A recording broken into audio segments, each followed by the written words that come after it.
Good afternoon. Good afternoon.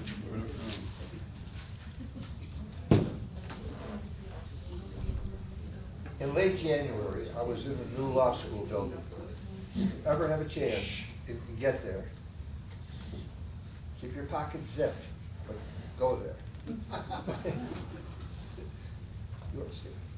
In the law school building, I was walking around waiting for a lecture to begin, and there, embezzled on a wall in big, bold letters, are the words, Department of National Security and Counterterrorism. This immediately grabbed my attention, in that, what in the devil is a department called National Security and Counterterrorism doing in the law school? So I called to that department to see what this was all about, and I was directed to the Maxwell School. Now that made sense, and was told I needed to speak to retired Rear Admiral Robert Murrett. Now I was getting somewhere.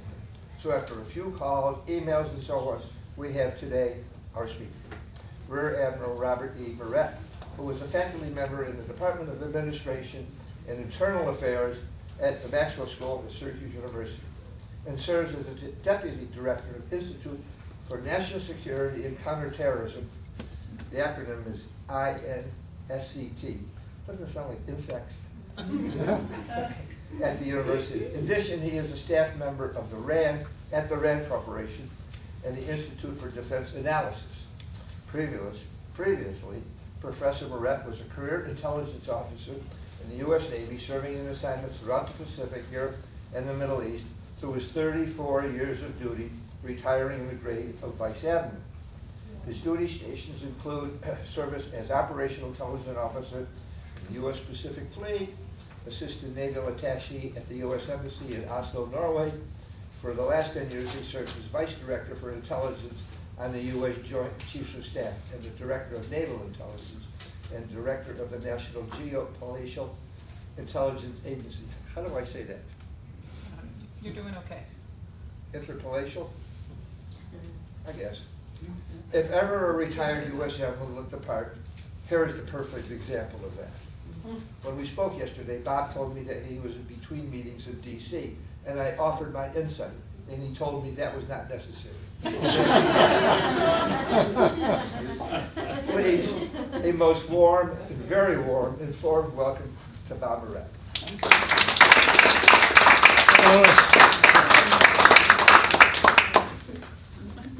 Quite an Remember that introduction. line. Best to live up to it. It's good to be with all of you here today in Manlius, only a stone throw from the major cultural center of Central New York, which of course is Snowtown. Our son got married in Philadelphia this past weekend to a wonderful young lady we went to college with 4 years in the Army.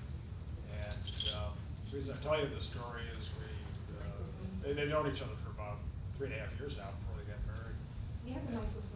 Sorry? A microphone? Yeah. No, I don't. Do we have a microphone? We might be able to. Maybe, I'm so sorry. Okay, I'll stand. Thank you. I won't touch the thing. So the answer is no. I can talk loud, how's that? Please. I will talk loud instead. Okay. But the reason I mentioned the story about our son's wedding is the Christmas gift that we gave her 2 Christmases ago was a Snowtop baseball hat. That was all the time down in Philadelphia. That was great.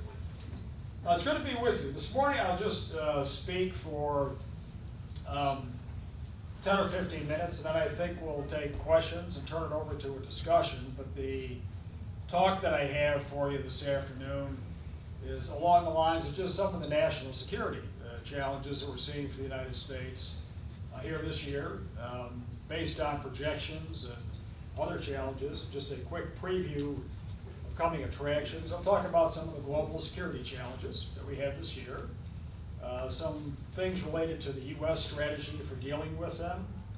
I think I'll skip the part of the defense budget because that gets boring, and then talk about the strategic imperatives that we have for our global security challenges that we have from a U.S. perspective. What we have here is something that a lot of us use as a point of reference, and this is a list of things to be concerned about from the Council on Foreign Relations. The Council on Foreign Relations, or CFR, as you know, is headquartered in New York City, but also is a major office in Washington, D.C. And what they do is, on a regular basis, especially in the winter months, put together an annual assessment for the security challenges that are most worrisome for the United States. And what you see here on this list are essentially no surprises. You would expect things that are happening in the Middle East between Syria and the spillover to Iraq, Russian cross-border activity, formerly into Georgia, and now into the Ukraine, the nuclear negotiations with Iran, the continued provocations that we see from North Korea, the shift in our force structure in Afghanistan, the political instability in Pakistan, and some of the transnational cyber and other attacks related to proliferation. The Council on Foreign Relations puts a list every year in 3 tiers. I've already described Tier 1 for you, which will be the focus that we have today. There are also Tier 2 challenges. There's also a Tier 3 list that I won't even show you because those are things which are not quite as worrisome. But the Tier 1 list are the things that I'll stay focused on today, which I think most people in the audience would agree, and we'll have a discussion on this in a while, are the things that we need to be most concerned at from an international perspective from the U.S. So, this is a map produced by AON that looks at the terrorism and the political violence map based upon incidents that happened last year. And I think that, as you'll see, it's a pretty good reference, but the areas that we need to be most concerned about are typically a swath that really extends from Pakistan and to some degree into India because of what's happening in the Kashmir and Hindu Kush areas, really throughout a swath that goes all the way into West Africa. There are other cross-border activities that we're very concerned about, certainly things that are happening with China in the East China Sea and the South China Sea, but for the most part, a lot of the geographic-based challenges that we have exist in the areas that you see in red here. And I'll focus on those a little bit because they also include extending because of Ukraine into Europe and some of the things we've seen from Russia just within the past 4 months or so. So we'll talk about those in just a little bit of detail. You know, there's a lot of discussion about Iraq and Syria lately from a security standpoint, but really the underlying challenge, something that is far more catastrophic that we have there that people realize is the refugee flow, the whole civilian non-combatant thing that we see. There are some pretty scary statistics coming out of all this. 1/3 of the population of Lebanon is now comprised of refugees from other countries. Jordan is also assumed, just on a proportionate basis, a huge number of refugees in camps looked after by the United Nations, many others, and some even into a few remaining safe areas in Iraq, although those have gone down, and also Turkey, which has taken more refugees from both Iraq and moreover Syria than any other country. I mention this to you because so often our discussion of the events that have happened with ISIL or ISIS or Daesh focus on the fighting activities, but the real backstory behind it is this humanitarian catastrophe, which is semi-permanent shifts in populations that we are seeing in that part of the world that will probably not be remedied for many, many years into the future, which is a theme that I'll come back to in just a second. The numbers are troubling, and the humanitarian aspects of this are something that certainly deserve more attention. I'll show some charts that have to do with ongoing fighting and conflicts in this part of the world, but the big issue is not so much what the geography looks like between Syria and Iraq and adjoining countries, and Turkey and Jordan, and spill over to some degree in Lebanon and even an Iranian presence.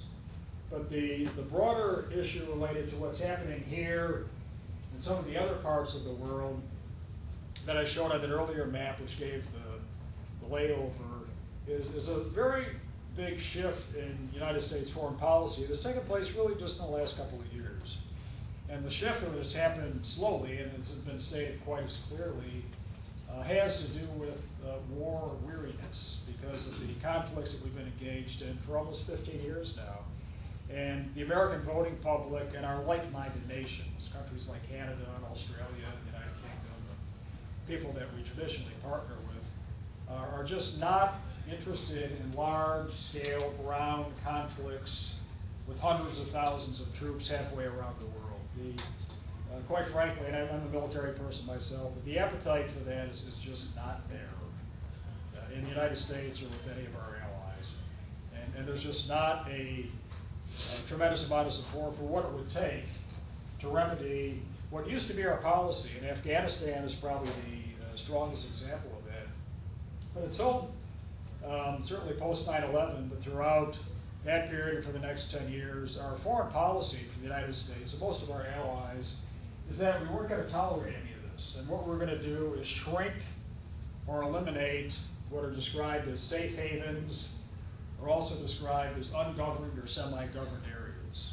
Afghanistan was the first example. Afghanistan was used as a safe haven to mount terrorist attacks outside of Afghanistan, specifically the 9/11 attacks in the United States.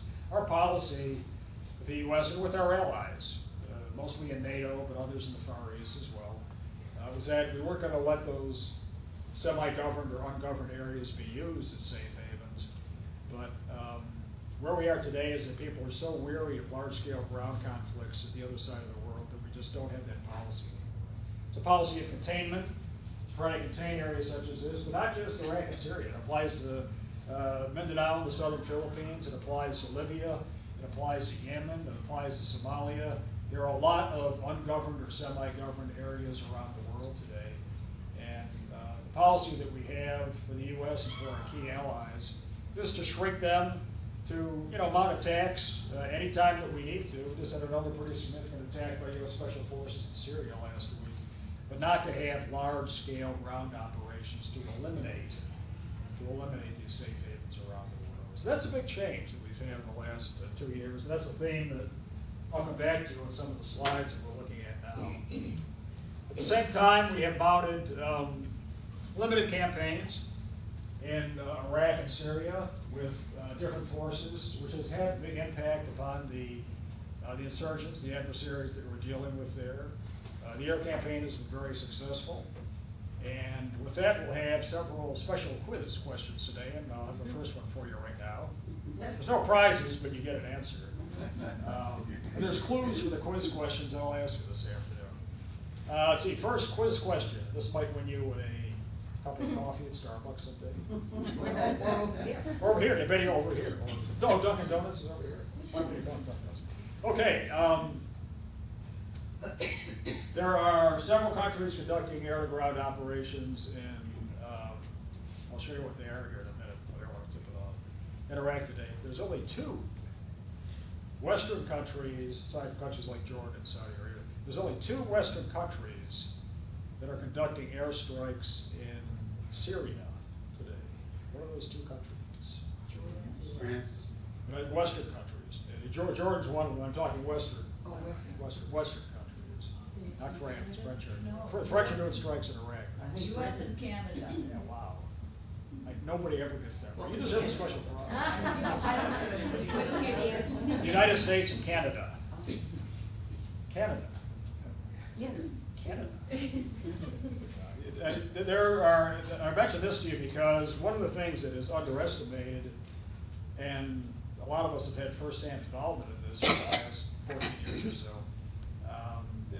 the way that Western countries have come together or not over the last 14 years is pretty interesting. Canada has always been there. Australia has always been there. The Netherlands has always been there. I mention that because you don't want to read too much into this, but there are long-term allegiances and foreign policy connective tissue that has been formed in the past 15 years. It's going to loom large for people that are younger than you and I, 10 years from now, 20 years from now, 30 years from now. And people underestimate that. And it's also different from what popular perceptions are.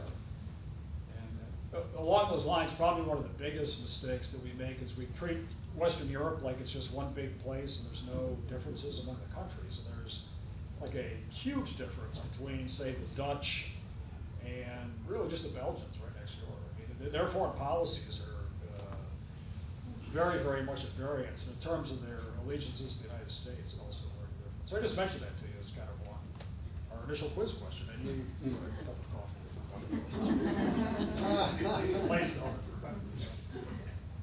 The air campaign is actually fairly significant, and without going into details in terms of what we're doing there now, something that is as significant, and we're not going to go into detail here because this will make your head hurt. But getting back to what I was talking about before, this is the current alignment of countries for different types of operations over there, divided into 4 groups. Military forces on the ground in Iraq to do advisory-related things, although it hasn't all been advisory. Military aid, and that's lethal military aid, that's actually arms, not anything beyond that. The air campaign in Iraq, where the countries are doing operations both in Iraq and Syria. As you said, there are some Middle Eastern countries. UK is just doing reconnaissance points in Syria, not air and ground operations, and then the United States and Canada. Luke? Who keeps track of all of this on our behalf, our being the United States? State Department. And the Defense Department and the CIA, or just the State Department? The diplomatic part of it is all done by the State Department. Now, the Defense Department does the kinetic operations, but from the standpoint of diplomacy and international agreements that pertain to it, that's handled by the State Department. So the people of the State Department have to have a certain eyeball relationship with their counterpart in these different areas. Absolutely, yeah. I mean, it's Bob, Lewis, Marlene, Jane, whatever. There's got to be some connectivity in a humanistic fashion for these guys, for these folks to get along with each other. Absolutely. I mean, in terms of their embassies here and our embassies in their countries, but also, I mean, and on the military side, I mean, these operations are conducted out of one facility, which is in the Middle East, where each of these countries have representatives. It's in Gunner. So, I mean, and that takes place on a 24-hour-a-day, 7-day-a-week basis, as you might expect. That's the military command and control that's associated with these operations. Okay, at the same time, and as I mentioned earlier, the alliances in terms of ground missions and ground operations in Iraq are continuing. Different parts of Iraq, whether they're Shia, Sunni, or Kurdish. Here's another quiz. Let's see how well we can do with this. Does anybody know what this is? Bottom right-hand corner. It's hard to make out. So that's the Prime Minister of Australia. Hold on, we got to put the lights off so we can see the screen. We'll look at it with. Can't you do this remotely? Oh. That's it. A little better. It's kind of hard to say. This is the Australian Prime Minister. There you have it. This one you probably wouldn't know. This is the German Defense Minister. And this is a Canadian operating base in the Anbar province of Western Iraq, named after the soldier who was killed in Ottawa at the Canadian War Memorial just earlier this past year, as you know. The reason I show these three photographs were all taken in Iraq. And kind of underscore the point I was making before too. This year, they're all taken earlier this year. This is all 2015 material. All the countries that we deal with traditionally, these are three key allies, are kind of struggling with how to deal with this problem. And I just show this slide to kind of give evidence of the fact that it's very current and something that nobody has a final answer for, but many nations are trying to deal with as well as they can under the circumstances. So, this is where we are, and I won't go through this in detail for the operations that we are doing currently. As I mentioned earlier, and this is just the policy slide or the discussion slide,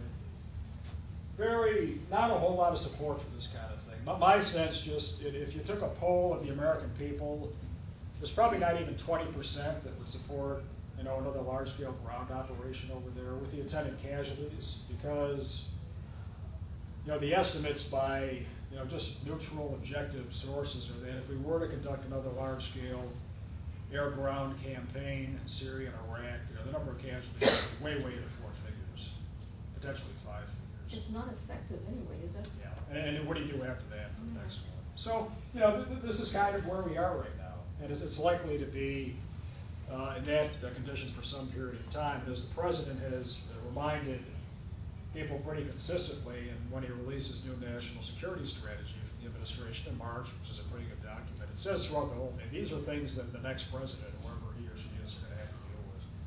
Because none of this is going to get wrapped up in the next 15 months. It's probably going to remain in this general state for some time into the future. Is that because of the election, or just that's the way it's going to be? latter, just the way it's going to be. No matter who wins the election, I mean, this isn't assuming anything, because I don't think, unless anyone here knows who's going to be our next president. Well, we've got a few here that do know. Notwithstanding whoever becomes our next president. So these are the challenges that will be with us for many years into the future. Okay, at the same time, the Russians have been acting up, as you know, right in Russia.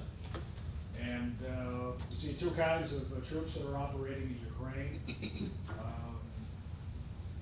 It's a real challenge because you have to continue to deal with Russia at the same time you put pressure on them for their bad behavior. Saying just yesterday, President Putin last night when I was flying back from Washington was blaming us for indicting the people in FIFA for the World Cup soccer. I don't know why that was our fault, but he seems to think it was. Dealing with Russia can be a real challenge. That's another question I put to the audience. I mean, if this were Major League Baseball, I could see how we'd have to police it up, but we don't even know how to play soccer.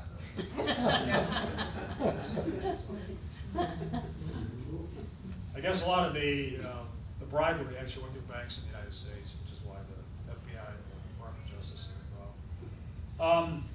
Russia is also doing a lot of additional activity in terms of defense spending and so forth, which has people in the NATO alliance very concerned, especially in the unsafe dimensions of NATO, which I'll talk about, specifically in the Baltics, but also countries like Poland, the Czech Republic, and Slovakia and so forth. And that has led us to our policy response to Russia, next slide here, which is kind of a balance, and this is where we are today, which is probably where it needs to be, which is the containment, the policy isolation. You know, the G7 used to be the G8, now it's the G7 because Russia's not in it anymore. The economic measures, the work the alliance is doing to support the NATO countries, especially as you get further east, and whether or not we have a constructive relationship with Putin, which is a subject of debate. At the same time, we do need to deal with them on nuclear talks because of their huge nuclear arsenal. It was successful working with them on the dismantlement of Syrian chemical weapons. We do need to go through Russia to get some things out of Afghanistan. The only way you can get things in and out of Afghanistan without going through Pakistan is through Russia. So you have to do that. We're also dependent upon them for space launch engines, and we will be for at least the next 5 years based on U.S. industry. That program is actually pretty successful, so you need that balance, and it's a tough challenge to deal with Putin. At the same time, we are transitioning in Afghanistan, as you know, and this year will be key because of the troop drawdown. Certainly compared to some other parts of the world, this is going reasonably well. And having spent a fair amount of time in Afghanistan, I will tell you it will never be Switzerland. At the same time, just having reasonable central government control, the new leadership in Afghanistan is certainly better than Hamid Karzai was. And it will never be perfect, but it's actually more stable, certainly, than it was as recently as 3 or 4 years ago. There will probably be some discussions with the Taliban eventually. There'll have to be. And that's probably going to be the next major part of the controversy of the discussions that we'll have relative to Afghanistan. I would remind everybody that Afghanistan is, after all, a NATO operation, and there are all of the NATO countries plus a total of 13 others for a total of 42 nations that are involved in the operations in Afghanistan.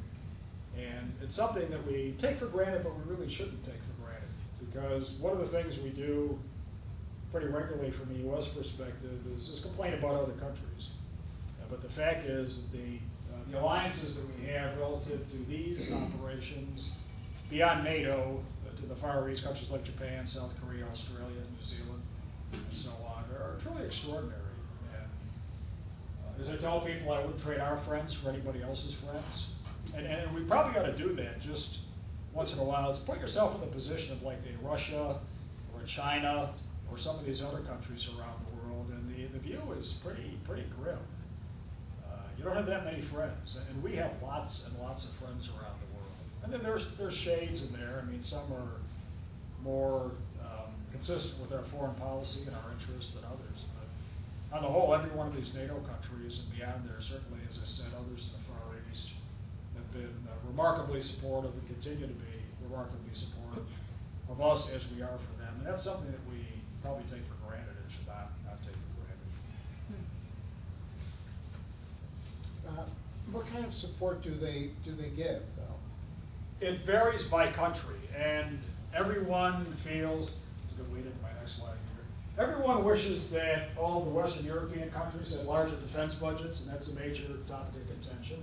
Having said that, they are increasing, especially, you know, NATO gets safer as you go in this direction and less safe when you go in this direction. And countries like Poland, Lithuania, Latvia, Estonia, as I mentioned, Slovakia, the Czech Republic, Bulgaria, even Turkey, kind of a special case, Norway, those defense budgets are going up. So, I mean, it's different in character if you're on this side of the alliance as opposed to that. Certainly in terms, you know, some NATO countries have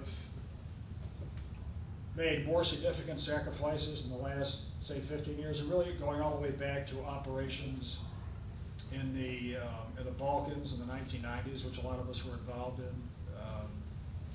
Operation Denied Flight extending into Allied force and the things that we did against Serbia with the dissolution of former Yugoslavia. There are also some interesting, and some of them just kind of written things out and not been quite as involved as others have. And I'll give you a couple of statistics. As of 4 years ago, Canada had lost more soldiers killed in Afghanistan per capita than the United States had. That's pretty big. I mean, and especially in a country that is, I happened to be in Ottawa when they lost like 3 soldiers, and they were flown back and repatriated to, actually went to Toronto, to Ottawa while I happened to be there like 3 years ago. And it's national news. I mean, it's just a big, big deal because of the sensitivity they have there and in other countries. Other countries are not quite as sensitive for that. Is it a forward operating base? Southern Iraq in like 2005 when Poland had lost like 6 soldiers, and I was there with the Marine Corps general at the time who went to express condolences, and the Polish were kind of like, So, I mean, part of this is cultural, I mean, but it's, but there are other, you know, NATO allies that we have had that have actually done a lot, both in terms of blood and treasure. We'd like them all to do more, I suppose. But you have to be, and you have to look at each country individually. That's something that our State Department, I think, does pretty well. They've got a pretty good understanding of that. Burden sharing for defense is a big international issue. It's the other major shift that we've seen from a global standpoint beyond the alliance, though, is additional resources and defense capabilities in Asia and slightly less in Western Europe. That's been the big story that we've had for about the last 15 years. I mean, increased defense budgets and substantial buildups in China, but also in countries like Japan and Korea and Australia. At the same time, that some Western European nations, specifically Italy, Spain, to some degree France, and even Germany have had major drawdowns, especially in air forces and naval forces. That's all happened just in the last 20 years or so. Okay. Who is our major threat? Well, no. Everybody's got yeah, another spin on it. the number one type of threat that we have, it's an easy answer. And what is the number one type of threat that we have? Nuclear weapons. Sorry, nothing else is close. Nothing else is close. There are more than 10,000 nuclear weapons out there. And it's an important question because I'll say something semi-controversial. Terrorism in and of itself, detached from weapons of mass destruction, is not an existential threat to the United States. Nuclear weapons are. And we have, because of the rush to things like what I'll describe as minor terrorist events and cyber over the past 15 years, have really taken our eye off the ball. The biggest, okay, it's a good lead-in. I'll skip forward a few slides here. Let's see here. Where is our biggest threat? Right there. This is the biggest security challenge that the United States has. Anybody who follows this business will tell you. If you count, I mean, the military stockpile, but even the degrading weapons that we have, the actual number is 16,000 around the world. This is what the question, you know, what keeps the president awake at night? This is what keeps him awake right there. Now, the preponderance of the weapons are here.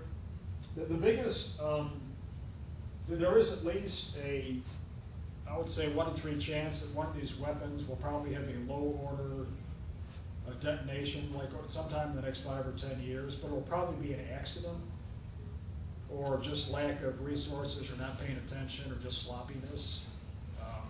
It's not gonna, it's very unlikely that any one of these ones, and we probably blame Hollywood, is gonna be some, terrorist sneaking in someplace and getting a nuclear weapon and setting it off in New York City. The chances of that happening are extremely small. The chances of, like, one of these kind of degrading and not being serviced properly, it's like working on cars in an auto shop, and somebody doing something dumb and having a low order radiation leak, the chances of that happening are pretty good.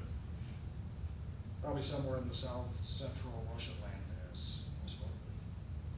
So anyway, this is the biggest security threat that we have. But again, I'll say, you have to be hard-nosed about this, and it's tough, but I mean, a terrorist attack, say, in Western Europe that kills 40 people is tragic. You have to look at it. But this stuff is really, really scary. This is really... What safeguards are there, though, to keep terrorists away from getting their hands on this stuff? Those safeguards are actually pretty good. The safeguards that are not that good are what I would describe as routine maintenance and upkeep.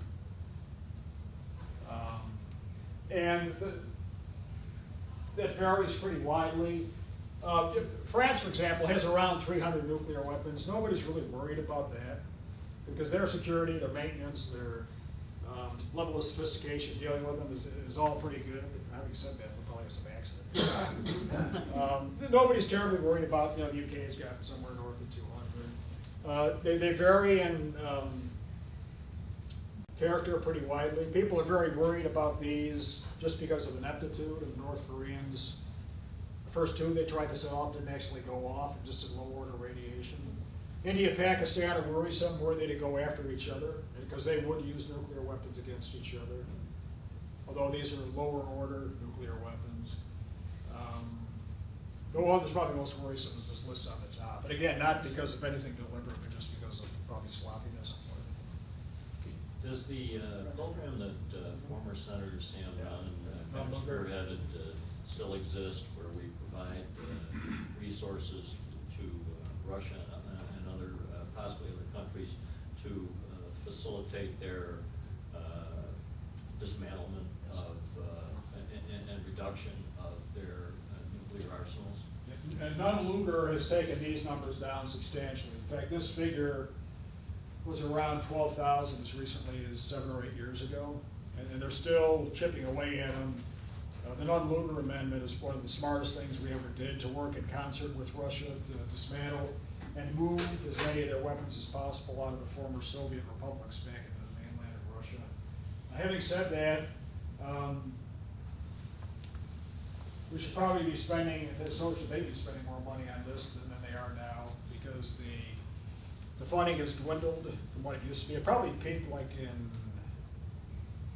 97, 98, 99, when we were doing most of the dismantlement of former Soviet, then Russian nuclear weapons.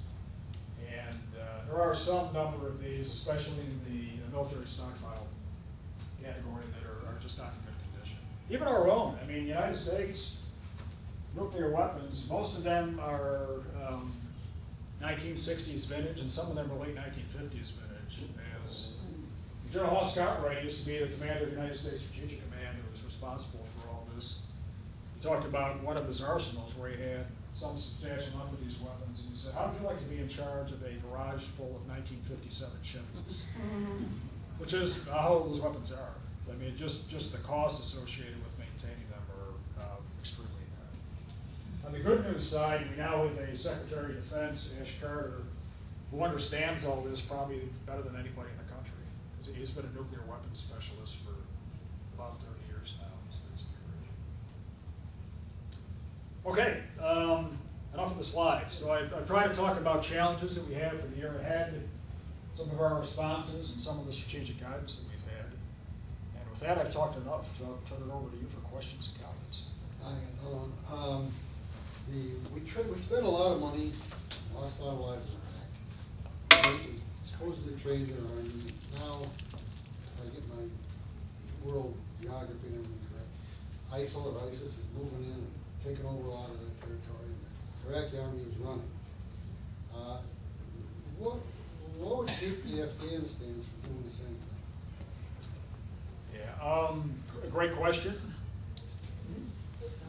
What was the question? The question is, what would keep Afghanistan from going in as bad a direction as we've seen in Iraq in terms of the security situation? Two very different situations between Iraq and Afghanistan. I think the short answer would be continuing to support the government in Afghanistan, continuing to negotiate with the Taliban in ways that will keep them more or less on the sidelines, and continuing a level of NATO engagement in Afghanistan that will maintain a reasonable level of governance and security throughout most of the country, except probably in our regional command east, because that's So there's some base level.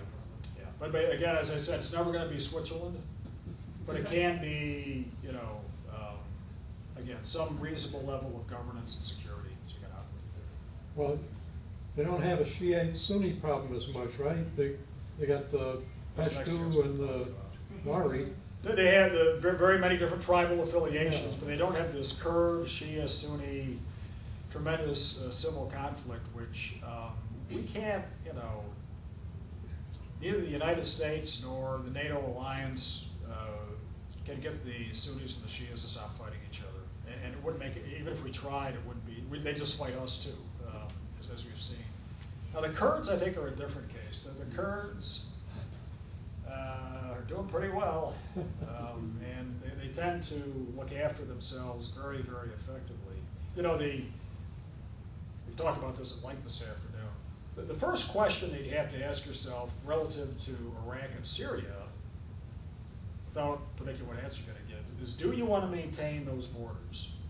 Do you want to keep Iraq with the borders that were drawn about 100 years ago now, in the wake of World War I by a bunch of British diplomats, and the borders of Syria? I mean, do we want to, as a matter of policy, expend additional treasure and potentially blood to keep those lines drawn where they are? Any objective, if a Martian landed on Earth, and you said, okay, Martian, this is Iraq, this is what it looks like, and this is Syria, what it looks like, the Martian would say, what did you do that for? It doesn't make any sense at all. Because and at a minimum, it's a relevant discussion, because even if the international community decided that they wanted to expend lots of effort to keep those borders as they are drawn today, they're not going to be effective borders anytime, certainly in the next 2 to 3 years, maybe not in the next 10 or 20 years. I mean, these shifts that we've seen, I go back to that chart I showed you earlier, are semi-permanent. And Syria will not be Syria anytime soon, and Iraq's not going to go back to being Iraq anytime soon. What would you say would be our top 3 components of our foreign policy under the current administration, and are those components healthy for the United States? Yeah. I go forward a few slides. Let's see if we can do this here properly.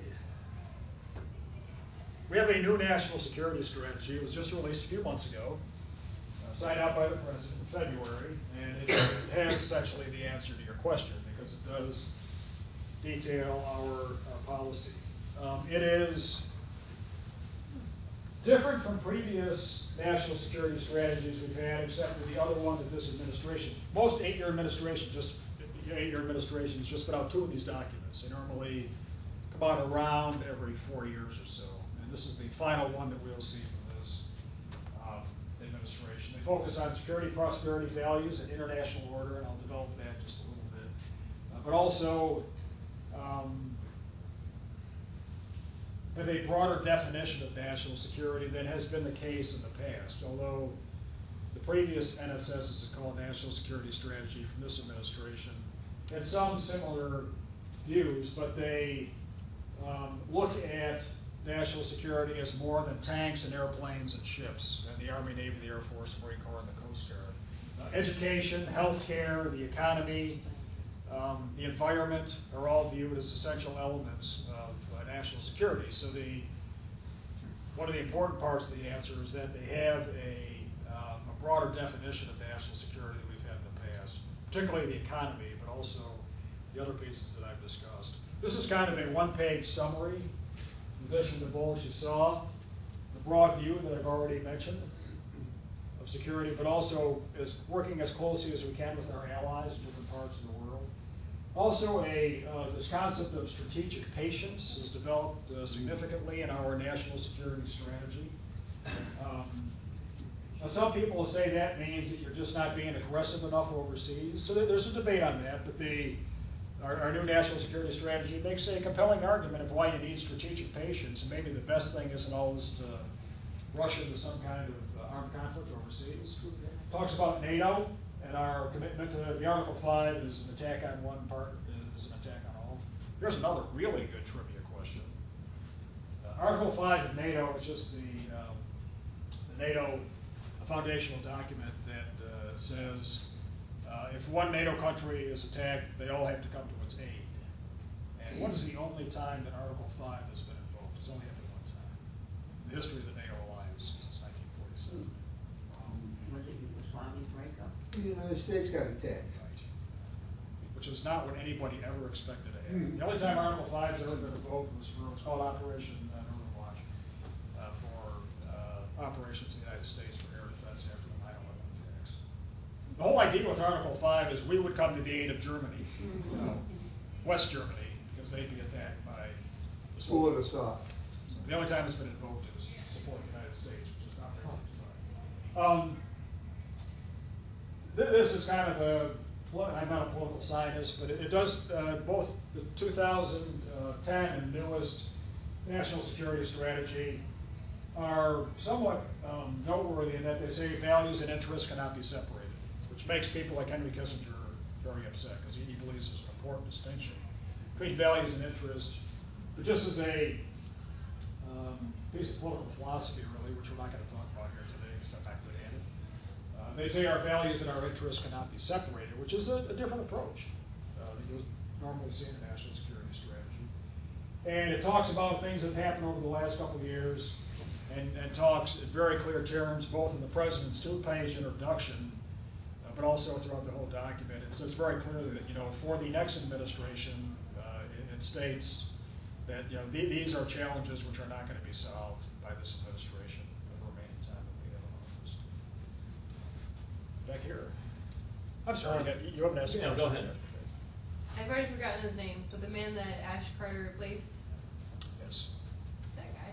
I remember when he resigned, there was His name is Chuck Hagel. Chuck Hagel, thank you. There was conversation that maybe he was resigning because the administration wasn't taking his opinions seriously or enough to heart, and that there had been We could have a whole separate discussion about Secretary Hagel, Senator Hagel, Chuck Hagel, wounded in action 3 times, bled for his nation. A truly great American, just a good man, and I know him reasonably well. But never really, I don't think had a fair shake in the job. You may know his confirmation hearings, he stumbled badly 2 years ago after he was nominated by the President to be Secretary of Defense. The vote by the Senate Armed Services Committee for his confirmation was completely lopsided. Every Republican senator voted against it. He's a Republican. He came from the Armed Services Committee. He never really recovered from that, and never really had the chance, I think, to have impact on policy, which a SecDef should have, especially with a lot of unwanted assistance from the National Security Council and the White House staff. So you can have a whole separate conversation about that. This administration has had 4 secretaries of defense now: Robert Gates, Leon Panetta, Chuck Hagel, and now Ash Carter. Each of them have approached the job differently. I think they're all 4 of them are great Americans. 2 Republicans, 2 Democrats, just of interest. I think all of them have tried to do well. I think Ash Carter's the right guy in the job now, just because he has such a broad basis of support by both parties. His confirmation vote was unanimous, which is good to see. Do you think a president would decide who would be the Secretary of Defense on their political affiliation or what's best for the country? The latter. Typically for a SecDef, Crazy. for most secretaries of defense and secretaries of state, but especially secretaries of defense, tend to be pretty broad-based choices that have bipartisan support. Okay. But going back to when we first had a Secretary of Defense in 1947, You know, the reason that President Obama kept it on Secretary Gates, who was a Bush administration guy, is because he realized how important the job was, and how just the strategic imperatives behind. You can make a case the SecDef is the second most powerful person in government. The authorities and the responsibilities of the Secretary of Defense, which include nuclear weapons, are really sobering. In fact, I'll tell you a story. When the Vice Chairman of the Joint Staff went to Chicago to brief Senator Obama after he won the election in November 2008, it was just in days after the election, but when a president, there's a whole series of things that kick in. I was on the Joint Staff at the time. And you have to brief the new president. He already gets the president's daily briefings and things when he's nominated by his party, but after you're elected, a whole series of authorities and responsibilities kick in. And among them, the Vice Chair of the Joint Staff has to brief about all his command and control responsibilities, include all the nuclear weapons I showed you there. Joe Cartwright did that with Senator Obama in Chicago. The next day, he called Gates and asked him to step on. I think there are a few things that sober up a president-elect, no matter who it is, as quickly as getting that presentation from the Vice Chairman of the Joint Staff. Most people that win presidential elections don't sleep that night after they get briefed on it. And it was the next morning that Senator Obama called Robert Gates and said, "Hey, sure like you stick around." I use that to illustrate that if you look at the secretaries of defense that this country has had since 1947, the Secretary Cohen, for example, another Republican during the Clinton administration, they tend to be bipartisan consensus picks that a broad array of people are supportive of, and also people that have tremendous credibility. And if they're not, they don't tend to last long. Thank you.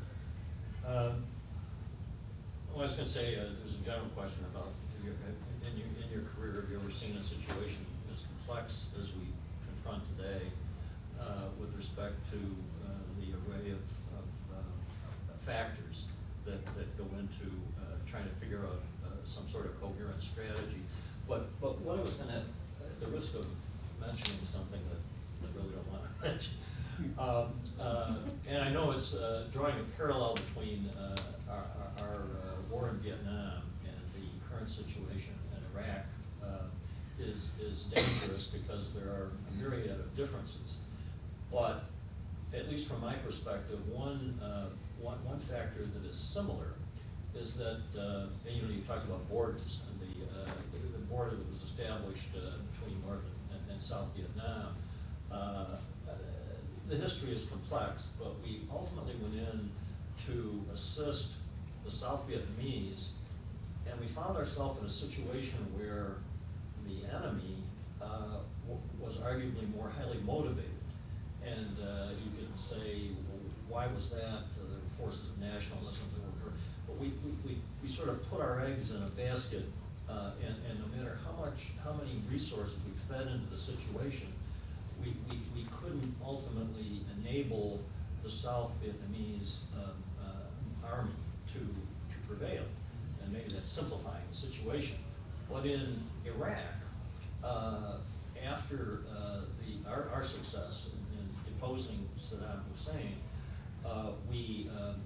the government that was in place dismantled, eliminated the army, the mainly Sunni army officer corps, and then the internal politics of the country are very complex, as we know. We didn't really understand the tribal issues, the Sunni, Shiite, huge issues that have flowered since then. But we have sort of put our eggs with the Shiites in effect.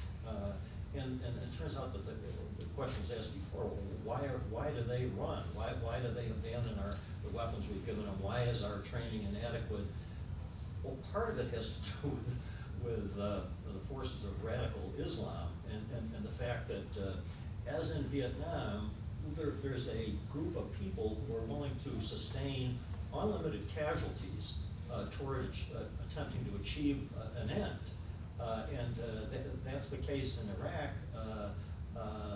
These people, we're using our air power to try try to thwart them, but they have a strategy which entails a willingness to sustain unlimited casualties, apparently.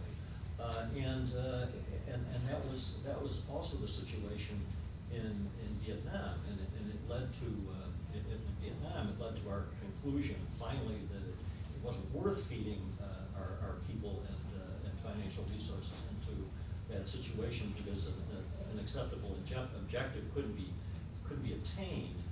And Therefore, your question is. now it sounds like you're sort of contained. You advocate the sort of containment situation in the Middle East in this area, recognizing that once again we can't control the events. We can't make the Sunnis and the Shiites suddenly decide to make peace with one another. I agree with everything you've said. I think, you know, it's very frustrating. the only minor thing that I might add to that is I don't think we're really siding with the Shia. I mean, it so happens the current prime minister. Well, I was simplifying. But to some degree we did that beforehand. It wasn't The the situation. situation. Another trivia question for the audience. Who is Vietnam's #1 trading partner today? When? Now? Now. Oh, Russia? United States? I have They a are piece- Vietnam's Wait, I #1 get trading. 2 cups of coffee. I have a That's piece announcing of, glazed donuts. I have a piece of dining room furniture made by Stickley in Vietnam. Yeah. We are Vietnam's #1 trade, and I, you know, and it happens continuously now, but I was in the Pentagon working with the Secretary of Defense when both the Vietnamese Foreign Minister and Defense Minister and then the Prime Minister visited the Pentagon in 2003. I mean, the relationship that we have with Vietnam, I left those 3 meetings thinking that we'd actually won the Vietnam War, but not as we expected to. Because they are so concerned about China, and we're the #1 counterbalance to China in East Asia, the strategic partnership that we have with Vietnam today, the basic rights they want to provide us, the trading, the relationship they have, which we have with them, which is #1. It's funny how things turn out. You just don't know. Over here, you have another question. Yeah, 2 of the words that are in this material you're offering to us are values and interests. And I think too, relative to things you were saying, we assume that our values and our interests should be everybody else's, but every country, every culture has their sets of values and interests. I remember either an interview or something I read about former President Johnson when he was being criticized, like, how can you support a corrupt regime? He's probably talking about the Diem regime. And he said, look, there are a lot of bastards in the world, but at least he's our bastard. And when I think of what happened recently with, well, we've had Gaddafi, we've had Saddam Hussein, we've had, I mean, where we, and Assad now is considered, but wherever one is taken out, it either gets replaced, we're lucky so far with Egypt, but we get replaced with somebody of equal or worse things. So whose values get to reign and whose interests? Yeah, I think international values are, you know, to just go back one slide, I think we'll just take a couple more questions, because I don't want to monopolize your whole meeting today. But, you know, we'll work with capable partners, and I think that's a key, and you do have to, you know, team with people overseas. And we don't get a chance to pick who those partners are all the time, as you're saying. But I think, you know, as I mentioned earlier, international values and international standards are, notwithstanding, I guess, the soccer leadership, are pretty well understood. And probably we're in far better shape on that than we realize. As I mentioned earlier, I wouldn't trade our allies for anybody else's allies. We've got a lot of friends around the world. And take a Western Pacific perspective. I mean, China's the most unpopular country in Asia. And everybody, you know, having lived over there and operated there on ships a lot, they can't seem to get enough of us over there. And we take that for granted. We just assume that all those allies and partners we had, you know, like Thailand, like Singapore, like Japan, like South Korea, like the Philippines, like New Zealand, just rattle off all the countries over there except China, pretty much, and North Korea. We take that for granted, and we should. I think the values of most of those countries, certainly Western Europe, forward-leaning countries in Latin America, most of which are now democracies, and they weren't 20 years ago. I think that's actually in better shape than it was, you know, over the recent. let's just, you guys gotta do other stuff. I'll take 2 more questions then. Well, on stage here. Following Barbara's question about interest, is it mostly corporate interest that drives our international? There's probably, strategy? we ought to be frank and admit that that's a significant amount of it, but not as much as it used to be. And we don't have the, we are so blessed, we simply don't have the dependence on regions outside the United States to keep our economy going. Whether it's, POL or other things, there's a couple of mineral issues, but there are a lot of other countries that are, Japan is an example, that simply cannot exist if they don't have a lot of external security and economic interest, whereas it's not that much of an imperative for us. Now, there are other countries that think, it's an article of faith with Vladimir Putin and the Russian leadership, that the only thing the United States cares about is economic hegemony around the world. So I think the perceptions are something we need to deal with. But the whole philosophical discussion of our values and our interests, especially in terms of our economy and business interests, is something that should be a subject for a return visit, which will take an entire day. That's a great question. Let's just have one more, and then I'll get off the stage here. Well, maybe this is, you answered it, I'm not sure, but long-term security, we hear about such an outflow of money out of this country, countries like China and so on. Is that a long-term security risk or not? In other words, we're isn't China becoming more and more buying up land, and more and more taking out loans and debt to China? Yeah, in Does terms of who owns our that affect our security? Yeah, the question is whether or not we ought to be concerned about flows of capital outside the United States to East Asia and other parts of the world. If you look at kind of step back and look at our GDP and our deficit, annual deficit, and our debt as a percentage of GDP, no, I mean, just from an economic standpoint, it's not that serious. It doesn't show it because it's actually leveling down. Our budget is not totally balanced, but it's more balanced now because of the sequester, a whole separate briefing, than it used to be. And I was traveling in Europe again about 2 months ago, and I was in East Asia, and people were just shaking their heads, especially in Western Europe. And I was like, what is it about your economy? How do you guys do it? And I don't know. I don't know what the answer is. But, by any international standard, the United States economy is just doing great. And you say God looks after drunks in the United States of America? There's no really good, but the Western European countries are really struggling with unemployment and GDP growth. Japan has pretty much gotten flat. Some other countries in South Asia are doing well, but the United States economy is just motoring along. And that's another thing, as we were saying earlier, about all the friends we have around the world that we probably should not take for granted. I mean, the tech industry in California is just unbelievable. Has anybody tried to buy a house in San Francisco? So, I mean, I think we're actually, by any objective international economic standard, we're in good shape. It's been great to talk to you this evening. Thank you.